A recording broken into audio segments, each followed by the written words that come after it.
जय हिंद स्टूडेंट, आपका स्वागत है के एस सी क्लासेस गया में। आज का टॉपिक है, सबसे पहले कोशिका के बारे में पढ़ेंगे, उसके बाद कोशिका सिद्धांत के बारे में पढ़ेंगे और उसके बाद जीव द्रव के बारे में पढ़ेंगे। और वीडियो को अंत तक देखना, एकदम बेहतरीन ढंग से समझाएंगे। और यदि क्लास पसंद आता है तो इस चैनल को सब्सक्राइब कर देना। अब जरा समझो, सबसे पहले किसके बारे में, तो कोशिका के बारे में कि कोशिका किसको कहते हैं। तो एक छोटा सा लाइन याद रखना कि जीवन के सबसे छोटा इकाई को क्या कहते हैं, कोशिका कहते हैं। जीवन के सबसे छोटा इकाई को क्या कहते हैं, कोशिका कहते हैं। जरा इसे एग्जांपल से समझाते हैं। जैसे पेड़ पौधा और एक क्या हो गया, जीव जंतु। तो पेड़ पौधा के भी सबसे छोटा इकाई को कोशिका कहेंगे और जीव जंतु के भी सबसे छोटा इकाई को क्या कहेंगे, कोशिका।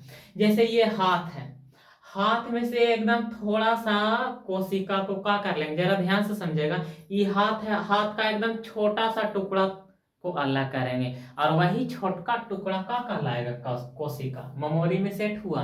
क्या बताएं कि जीवन के सबसे छोटा इकाई को कोशिका कहेंगे। अब यहाँ से पहला सवाल तो यही बनता है कि कोशिका के अध्ययन को क्या कहते हैं, कोशिका के अध्ययन को क्या कहते हैं। तो कोशिका के अध्ययन को साइटोलॉजी कहते हैं। कोशिका के अध्ययन को क्या कहते हैं, तो कोशिका के अध्ययन को साइटोलॉजी कहते हैं।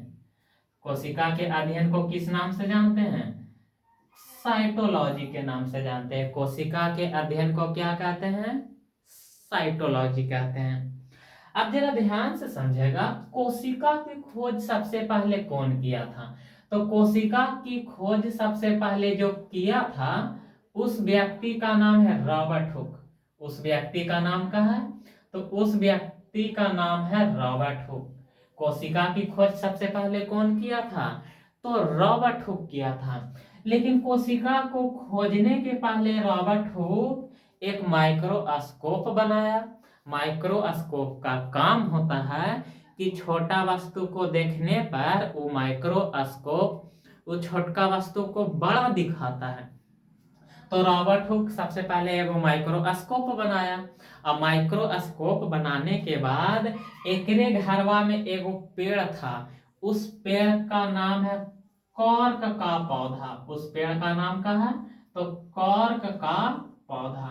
अब क्या किया कि कॉर्क के पौधा के छाल को लाया और छाल में सूक्ष्मदर्शी की मदद से देखा, और जब देखा तो छोटा छोटा संरचना नजर आया और ओकरे नाम दे दिया का कोशिका। क्लियर। अच्छा ये बताओ, पेड़ के कोई भी हिस्सा को अलगे कर देंगे तो जिंदा रहेगा कि मरल रहेगा, मरा हुआ रहेगा। यानी ई कोशिका की खोज तो किया था, लेकिन कौन कोशिका की खोज किया था, तो मृत कोशिका की खोज किया था। कौन कोशिका की खोज किया था, तो मृत कोशिका की खोज किया था। तो सबसे पहले ये बताओ कि कोशिका के अध्ययन को क्या कहते हैं, तो साइटोलॉजी कहते हैं। इसी को हिंदिया में वही कहेंगे, साइटोलॉजी। क्या कहेंगे, साइटोलॉजी। अब तो कोनो दिक्कत नहीं होना चाहिए, साइटोलॉजी कहेंगे। कोशिका के अध्ययन को साइटोलॉजी कहेंगे। और कोशिका की खोज सबसे पहले कौन किया था, रॉबर्ट हुक। और कोशिका की खोज रॉबर्ट हुक किया था, लेकिन कोशिका को देखा था किसमें, तो कॉर्क नामक पौधा के छाल में। और ये कौन कोशिका की खोज किया था, मृत। मृत मतलब मारा हुआ कोशिका की खोज किया था। अब सवाल बनता है क्या कि मारल कोशिका की खोज किया रॉबर्ट हुक, तो जीवित कोशिका की खोज कौन किया था। तो जीवित कोशिका का जो खोज किया था उस व्यक्ति का नाम था लीवेनहोएक। उस व्यक्ति का नाम क्या था, लीवेनहोएक। उस व्यक्ति का नाम क्या था, उस व्यक्ति का नाम था लीवेनहोएक। क्लियर। तो बताओ जीवित कोशिका की खोज कौन किया, तो लीवेनहोएक। जीवित कोशिका की खोज कौन किया, तो लीवेनहोएक किया। लेकिन लीवेनहोएक भी बड़ा खतरनाक इंसान था। रॉबर्ट हुक जो सूक्ष्मदर्शी का इस्तेमाल किया था ना, ओकरा से बढ़िया क्वालिटी के सूक्ष्मदर्शी का इस्तेमाल किया कौन, लीवेनहोएक। और वही सूक्ष्मदर्शी के मदद से किसको देखा, तो जीवाणु के अंदर देखा, और यही जीवाणु में ये जीवित कोशिका की खोज किया था। तो जीवित कोशिका की खोज कौन किया, तो लिवेन हॉयर। क्लियर। और जीवित कोशिका को देखा था कहाँ, तो जीवाणु में, और जीवाणु को ही इंग्लिश में बैक्टीरिया के नाम से जानते हैं। यहाँ तक तो बातें क्लियर हुआ। तो बताओ जीवन के सबसे छोटा इकाई को क्या कहेंगे, कोशिका। कोशिका की खोज किया था सबसे पहले रॉबर्ट हुक, और ये मृत कोशिका की खोज किया था, और देखा था किसमें, तो कॉर्क नामक पौधा के छाल में। और जीवित कोशिका की खोज कौन किया था, तो लीवेनहॉयक, और जीवित कोशिका को देखा था कौची में, जीवाणु में। यहाँ तक तो बातें क्लियर होना चाहिए। अब जरा ध्यान से सुनिएगा, यहाँ से 5 वैरायटी के प्रश्न बनता है। अब पांचों बारीकी से याद रखना। पहला सवाल यही बनता है कि संसार, संसार मतलब पूरा दुनिया, संसार के सबसे बड़ा कोशिका कौन है। उसके बाद अगला सवाल बनता है कि संसार के सबसे छोटा कोशिका कौन है। ये 2 सवाल, टोटल यहाँ से 5 वैरायटी के सवाल बनता है। उसके बाद तीसरा सवाल ये बनता है, मानव शरीर में सबसे बड़ा कोशिका, मानव शरीर, मानव शरीर के सबसे बड़ा कोशिका कौन है। उसके बाद चौथा सवाल बनता है, मानव शरीर के सबसे छोटा कोशिका कौन है। उसके बाद 5वां सवाल बनता है, जरा ध्यान से समझेगा, 5वां सवाल बनता है कि मानव शरीर के सबसे लंबा कोशिका कौन है। और ये पांचों के पांचों एकदम गांठ बांध के याद रखना है, और कंफ्यूजन ना होना चाहिए, क्योंकि कंफ्यूज में अगर रहेगा तो एग्जाम में भी गलत बनेगा। तो दुनिया के सबसे बड़ा कोशिका है जिसका नाम है शुतुरमुर्ग के अंडा। दुनिया के सबसे बड़ा कोशिका का नाम क्या है, तो शुतुरमुर्ग के अंडा। दुनिया के सबसे बड़ा कोशिका का नाम क्या है, तो शुतुरमुर्ग के अंडा। क्लियर। और दुनिया के सबसे छोटा कोशिका है, उसका नाम क्या है, तो याद रखना माइकोप्लाज्म। पहले इतना बात याद रखो, माइकोप्लाज्म, माइकोप्लाज्म। उसके बाद गैलीसेप्टिकीमा का, गैलीसेप्टिकीमा, गैलीसेप्टिकीमा। क्लियर हुआ इतना बातें। तो बताओ दुनिया के सबसे छोटा कोशिका, तो माइकोप्लाज्म गैलीसेप्टिकीमा। अब मानव शरीर के सबसे बड़ा कोशिका पूछेगा तो वो होगा अंडाणु। क्या होगा, अंडाणु।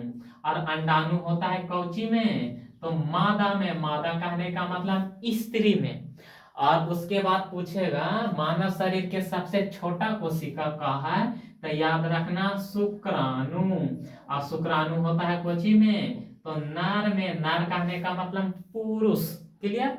और दुनिया नहीं, मानव शरीर के सबसे लंबा कोशिका कौन है, तो याद रखना तंत्रिका तंत्र। कौन, तो तंत्रिका तंत्र। लेकिन तंत्रिका तंत्र को न्यूरॉन के भी नाम से जानते हैं। तंत्रिका तंत्र को और किस नाम से जानते हैं, तो न्यूरॉन के नाम से जानते हैं। तंत्रिका तंत्र को और किस नाम से जानते हैं, तो न्यूरॉन के नाम से जानते हैं। ये पांचों के पांचों मेमोरी में सेट हुआ। जब पूछा जाएगा दुनिया के सबसे बड़ा कोशिका, तो आंसर होगा शुतुरमुर्ग के अंडा। और दुनिया के सबसे छोटा कोशिका, तो माइकोप्लाज्म गैलीसेप्टिकीमा। और उसके बाद मानव शरीर के बड़ा कोशिका अंडाणु, जो स्त्री में होता है। अब मानव शरीर के सबसे छोटा कोशिका, तो शुक्राणु, जो पुरुष में होता है। अब मानव शरीर के सबसे लंबा कोशिका तंत्रिका तंत्र, जिसे न्यूरॉन के नाम से जानते हैं। क्लियर। यहाँ से 2 बात याद रखना। एक, सबसे पहले किसके बारे में याद रखना होगा तुमको, तो तंत्रिका तंत्र के बारे में याद रखना होगा। और एक बात तुमको याद रखना है किसके बारे में, तो एक बात याद रखना है तंत्रिका तंत्र, और एक बात याद रखना है लीवर के बारे में। अब जरा ध्यान से समझेगा कि आखिर याद क्या रखना है। विभाजन समझता है, विभाजन। जैसे ये मार्कर अभी जुटल है, जुटल है या नहीं।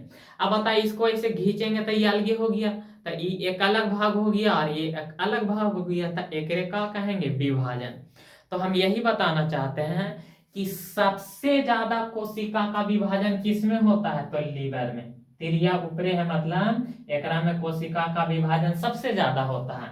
और जब सवाल कहेगा कि सबसे कम विभाजन कहाँ होता है कोशिका के, तो याद रखना तंत्रिका तंत्र में। इसका कहने का मतलब है कि तंत्रिका तंत्र यदि खराब होगा, टूट जाएगा, तो ये जल्दी ठीक होगा नहीं होगा। और तंत्रिका तंत्र मुख्य रूप से कहाँ होता है? मस्तिष्क में। अगर मस्तिष्क पर मतलब माथा पर कोई हुमच के एक हथौड़ा मार देगा तो बताओ, हुमच के मारेगा तब कौन टूट जाएगा? तंत्रिका तंत्र बर्बाद हो जाएगा। उस कंडीशन में तुम्हारा तंत्रिका तंत्र बढ़िया होगा, ठीक नहीं हो पाएगा। इसीलिए पुलिस लोग सलाह देता है कि 2 चक्किया चलाओ तो हेलमेट पहन के चलाओ। क्लियर? और उसके बाद लीवर में यदि कोई चाकू भी मार देता है ना, तो ये अपने से भी ठीक हो जाएगा। आधा इलाज तो करेगा करेगा। तो यहाँ से 2 पॉइंट याद रखना। सबसे ज्यादा कोशिका का विभाजन किसमें होता है? तो लीवर में। और सबसे कम कोशिका का विभाजन कहाँ होता है? तो तंत्रिका तंत्र में। ये दोनों पॉइंट तो याद होना चाहिए। यहां तक तो बातें समझ में आया या नहीं? अब हम लोग पढ़ेंगे कोशिका सिद्धांत के बारे में। अब किसके बारे में पढ़ेंगे? कोशिका सिद्धांत के बारे में। जरा इसको ध्यान से समझिएगा। कोशिका सिद्धांत किसको कहते हैं? कोशिका सिद्धांत। तो पहले ये याद रखो कि ये कोशिका सिद्धांत दिया था कौन? तो कोशिका सिद्धांत दिया था 2 व्यक्ति मिलकर। एक का नाम है स्लाइडेन।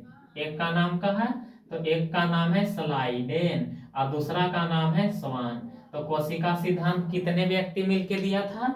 तो 2 व्यक्ति। एक का नाम क्या है? तो स्लाइडेन और दूसरा का नाम का है स्वान। इन लोग दोनों मिल के किसके बारे में बताया था?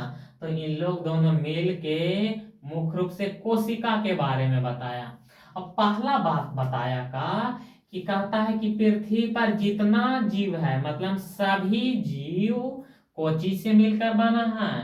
तो सभी जीव कोशिका से मिलकर बना है। बताओ, कोशिका सिद्धांत दिया कौन? स्लाइडेन और स्वान।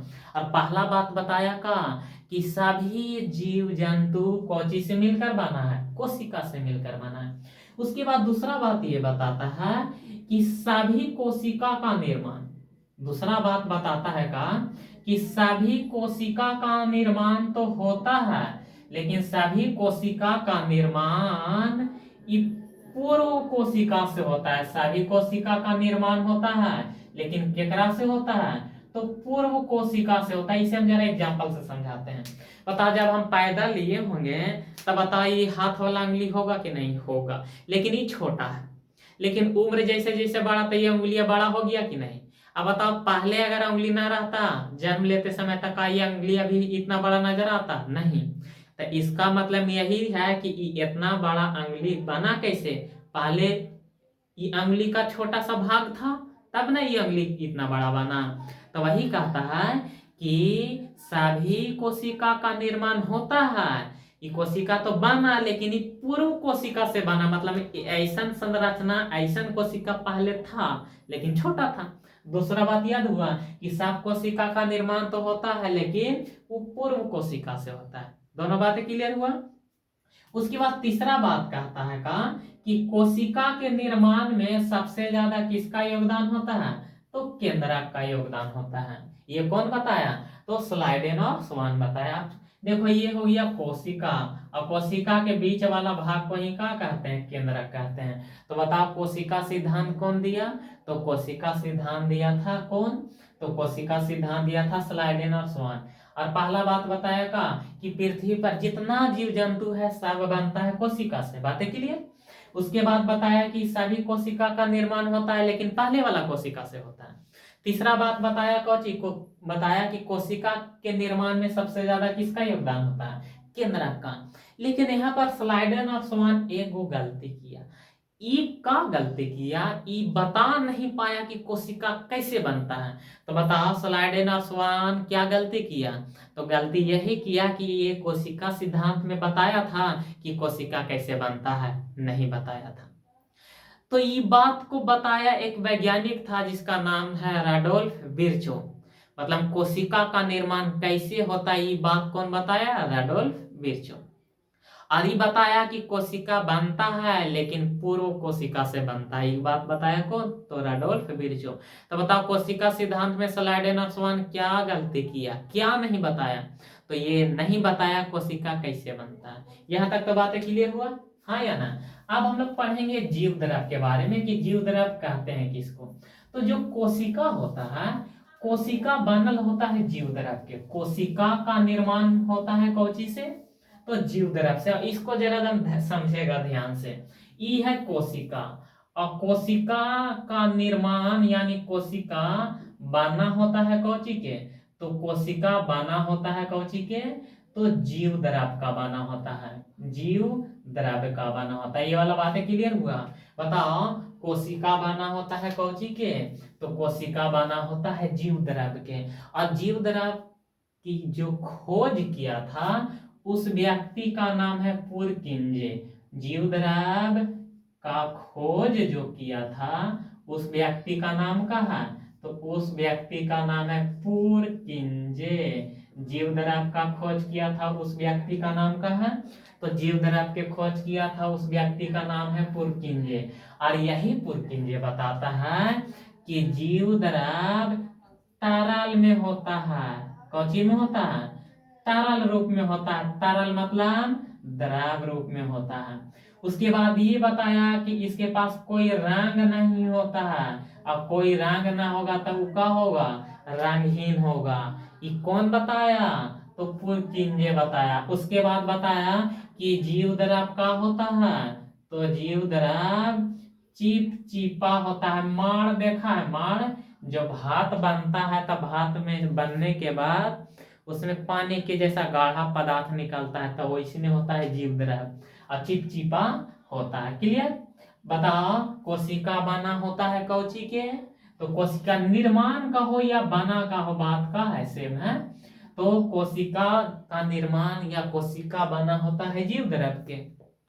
अब जीव द्रव को खोजा था जिसका नाम है पुरकिंजे, और पुरकिंजे बताता है कि जीव द्रव तरल में होता है, ये रंगहीन होता है और चिपचिपा होता है। क्लियर? अब जरा ध्यान से समझेगा, शरीर में जितना भी जैविक क्रिया होता है, जैविक क्रिया, अब ये जरा समझना कि जैविक क्रिया क्या है।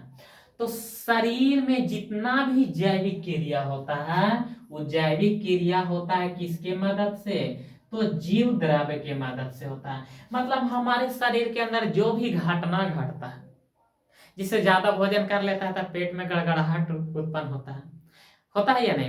एकदम शांति जगह पे यदि हाथ को कान के पास रखेगा तो थोड़ा इसमें से एक धक धक की आवाज निकलता है। उसके बाद हमारे शरीर में लार बनता है, खून बनता है, तब ई सब का है, यही सब कहलाएगा जैविक क्रिया। तो बताओ, शरीर में जैविक क्रिया में मुख्य रूप से किसका योगदान होता है? तो जीव द्रव। मतलब शरीर के अंदर जैविक क्रिया किसके मदद से होता है? तो जीव द्रव के मदद से होता है। यहां तक बातें क्लियर हुआ या नहीं? तो बताओ, कोशिका बना होता है किसका? तो कोशिका बना होता है जीव द्रव का। जीव द्रव की खोज कौन किया था? तो पुरकिंजे। क्लियर? यहां तक तो बातें समझ में आया। अब जरा ध्यान से समझेगा, जीव द्रव भी दो प्रकार के होता है। जीव द्रव भी कितने प्रकार के होता है? तो जीव द्रव भी दो प्रकार के होता है। एक का नाम है कोशिका द्रव। एक का नाम का है बाबू?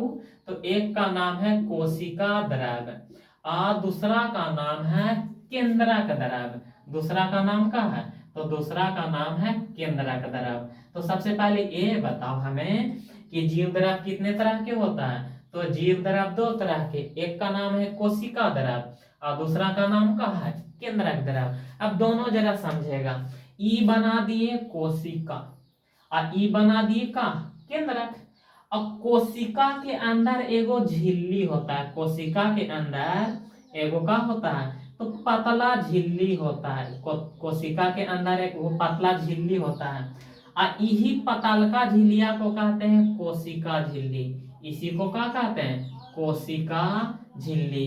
अब जरा यहाँ कंफ्यूजन ना होना, देखो पेड़ पौधा में भी झिल्ली होता है और जीव जंतु में भी झिल्ली होता है। क्लियर? तो जीव जंतु में जो झिल्ली होगा उसको क्या कहेंगे? कोशिका झिल्ली। लेकिन पेड़ पौधा में जो झिल्ली होता है उसको पादप झिल्ली कहते हैं। क्लियर? और इसको बीचवा में है ना, इसको कहेंगे केंद्रक। इसको क्या कहेंगे?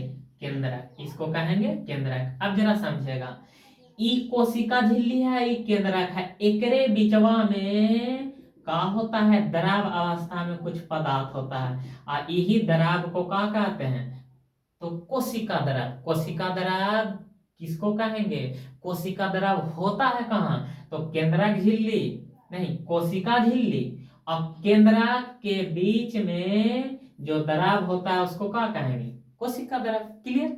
अब जरा समझेगा, ई केंद्रक द्रव का है, ई हो गया बाबू कोशिका, ई हो गया का कोशिका, और ई बीचवा में का हो गया केंद्रक, ई बीचवा को का कहेंगे केंद्रक। अब केंद्रक में एक विशेष प्रकार के द्रव होता है, यही द्रव को क्या कहेंगे, केंद्रक द्रव। क्लियर हुआ, हुआ या नहीं। कोशिका झिल्ली और केंद्रक के बीच में जो द्रव होगा उसको कोशिका द्रव कहेंगे, और केंद्रक में द्रव होगा उसको केंद्रक द्रव कहेंगे। यानी जीव द्रव दो तरह के होता है, दोनों अच्छे तरीका से हम क्या किए, समझा दिए।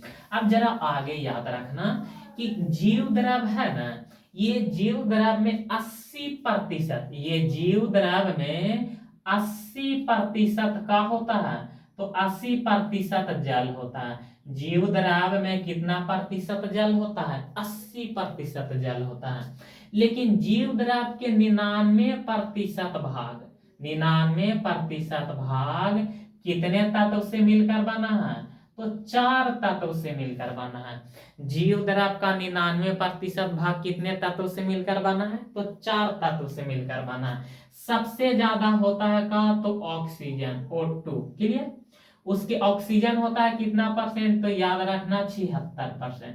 कितना परसेंट होता है, 76% O2। उसके बाद होता है इसमें कार्बन, कार्बन का संकेत होता है C, और इसमें कार्बन होता है कितना परसेंट, तो 10.5% का होता है कार्बन।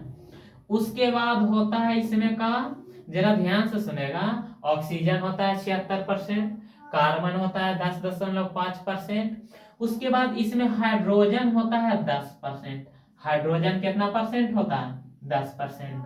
और उसके बाद चौथा बात याद रखना कि इसमें नाइट्रोजन भी होता है, लेकिन नाइट्रोजन सबसे कम होता है कितना, तो 2.5%। तो बताओ जीव द्रव का 80% भाग का होता है, तो जीव द्रव का 80% भाग जल होता है। क्लियर, यहाँ तक तो बातें समझ में आया। उसके बाद 99% भाग कितने तत्व से मिलकर बना है, तो 4 तत्व के मिलने से बना है। ऑक्सीजन होता है 76%, कार्बन होता है 10.5%, हाइड्रोजन होता है 10% और नाइट्रोजन होता है 2.5%। यहाँ तक तो बातें समझ में आया। और यदि क्लास पसंद आता है तो इस चैनल को सब्सक्राइब कर देना।